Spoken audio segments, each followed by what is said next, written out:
Para ibu dan azani Allah wa iyyakum. Oleh karena itu sering ana nasihatkan di banyak kelas. Tatkala lulus itu titik-titik yang paling rawan. Mungkin bukan lulus di sini, karena lulus di sini masih mau lanjutkan. Tapi setelah lulus S1, S2, S3, steler. Ini setelah lulus dan siap untuk terjun ke lapangan, tatkala itulah keikhlasan kita benar-benar diuji sebagai penuntut ilmu. Maka ana sering nasihatkan ya akhwan. Pertama, yang dijadikan pertimbangan kalau setelah lulus dan siap untuk memilih pesantren mana kita akan ngajar, pertama, pilih salah satu dari 3. Dan jangan pilih yang keempat kecuali antum punya hujah di hadapan Allah, bisa menjawab pertanyaan Allah nanti di padang mahsyar. Pertama, pilihan yang pertama, antum pulang ke kampung halaman,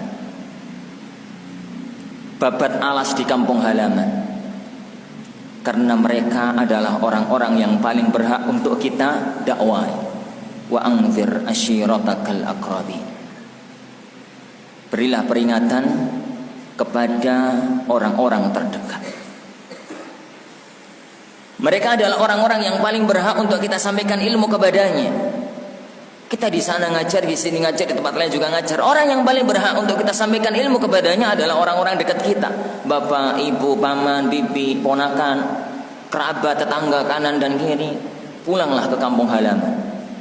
Meskipun kampung halaman antum di dasar laut, meskipun kampung halaman antum di puncak gunung, di sana mulailah menata dakwah, mulailah untuk kembali, mulailah untuk ini berjuang menegakkan kalimatullah azza wa jalla. Itu yang pertama. Apabila pilihan ini tidak memungkinkan, berat Ustaz, terlalu berat medan dakwah kalau di sana, saya belum siap. Oke lah, khair. Kalau memang medan di kampung terlalu berat dan tidak memungkinkan bagi kita untuk bisa pulang, maka menetaplah antum di pesantren ini.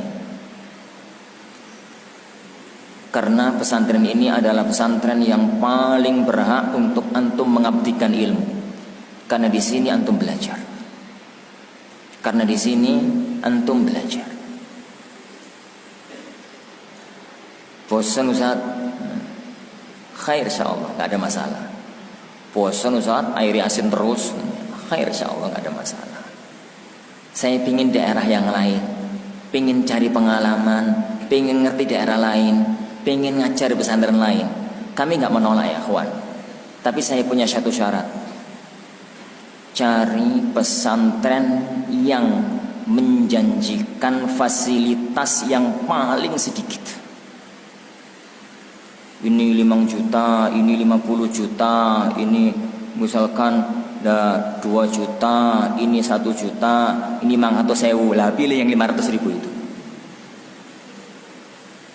Ini di sana dikasih fasilitas rumah 2 lantai, ini rumah setengah lantai, ini rumah 1 lantai. Lah pilih yang setengah lantai tadi.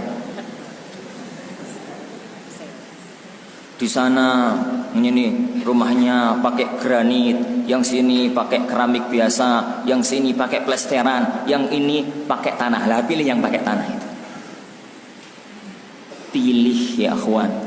Dari semua yang menawari antum, pilih pesantren yang menjanjikan dunia paling sedikit. Karena itulah titik keikhlasan. Karena kalau pulang ke sana ya akhwan, itu benar-benar ikhlas lillah, harapin dole opo. Kalau mau cari uang bisa saya ke pesantren A, tapi kita ke pesantren B karena di sana benar-benar gurunya nggak ada, benar-benar mesakne, benar-benar apa, kita babat alas di sana.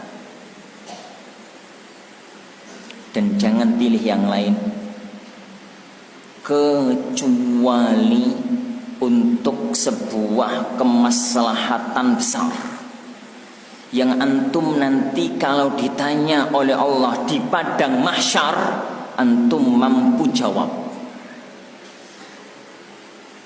Gambarkan ya akhwan, kalau antum berada di padang mahsyar nanti, di peradilan agung, di hadapan hakim agung Allah Subhanahu wa taala, di hadapan ahkamul hakimin, di hadapan yang la yakhfa alaihi syai', tidak ada satupun yang tersamarkan dalam pandangan Allah Subhanahu wa taala.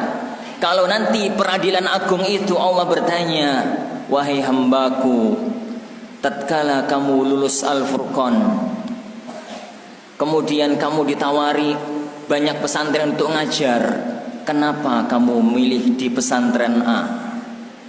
Kalau nanti antum mampu jawab pertanyaan itu, silahkan milih pesantren apapun. Tapi kalau kira-kira nggak mampu jawab pertanyaan itu, hati-hati. Ini perkara besar, akhwat. Keikhlasan ini perkara besar. Mampukah kita nanti di hadapan Allah mengatakan, karena di pesantren A gajinya lebih gede, Ustaz? Mampu ngomong begitu di hadapan Allah? Karena di pesantren A rumahnya 2 lantai, Ustaz. Nih kok Ustaz, yani, karena di pesantren A rumahnya 2 lantai, ya Allah. Mampu mengatakan itu di hadapan Allah nanti di padang mahsyar? Karena di sana dikasih fasilitas roda 4, ya Allah. Mampu mengatakan itu nanti di hadapan Allah? Tidak. Tidak ada seorang hamba pun mampu mengatakan itu di hadapan Allah Subhanahu wa taala. Maka jangan sampai dipojokkan kita di peradilan itu nanti gara-gara sikap kita sekarang di dunia. Masalah keikhlasan bukan masalah yang remeh, ya kawan. Ini masalah titik pokok segalanya. Ini masalah titik pokok segalanya.